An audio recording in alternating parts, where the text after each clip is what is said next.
Le problème, c'est les hommes. Je reviens vers vous parce qu'il y a deux choses qui m'ont interpellée là. J'étais sur internet, forcément, c'est une partie de ma vie, une partie de mon boulot. Et c'est pas, je vois une vidéo d'un mec qui se fait tatouer, mais anesthésié. Alors j'étais là en mode... Vous voyez ça, cette partie-là? C'était 15 heures la même journée, ou plutôt sur 2 jours. Mais je n'ai pas bougé. C'est 15 heures pendant lesquelles on m'a tatoué. Je n'ai pas pleuré, je n'ai pas chialé, je n'ai pas réclamé à ma mère que je n'aime pas. Je suis restée à me faire tatouer, point.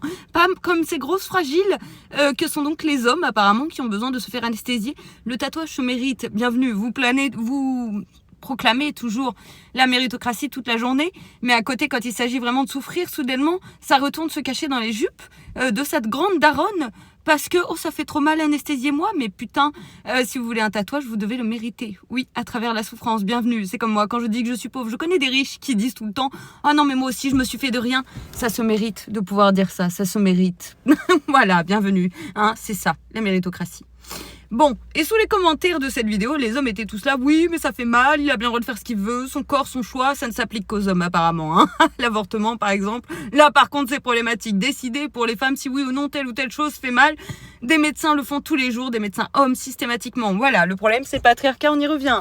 Ce qui a été confirmé 2 secondes après quand j'ai vu une vidéo, encore un homme qui partageait, regardez, ces influenceuses, elles postent tout le temps la même chose, vraiment elles n'ont pas de vie.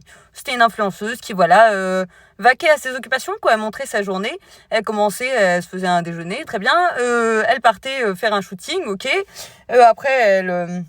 je sais plus ce qu'elle faisait, elle achetait à manger, elle faisait du montage, elle achetait à manger, puis rentrait chez elle, une journée de boulot, quoi, en soi, hein, au final. Mais non, tous étaient là en mode, ouais, c'est nul, elles savent que montrer leur corps, regarde, on voit ses boobs, je sais pas quoi. Bienvenue, moi je fais du 95C, 95D, suivant les jours.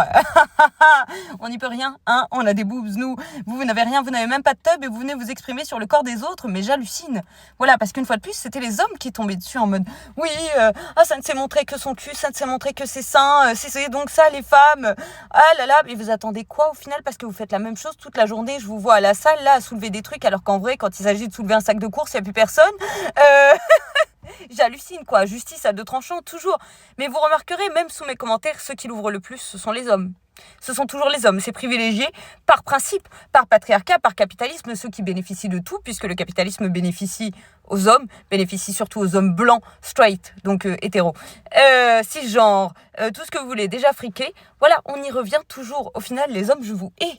Faut dire les termes, je vous hais. Je suis tellement contente de ne pas avoir affaire à vous puisque j'aime les femmes en plus. Et moi, je les aime vraiment, je fais pas semblant.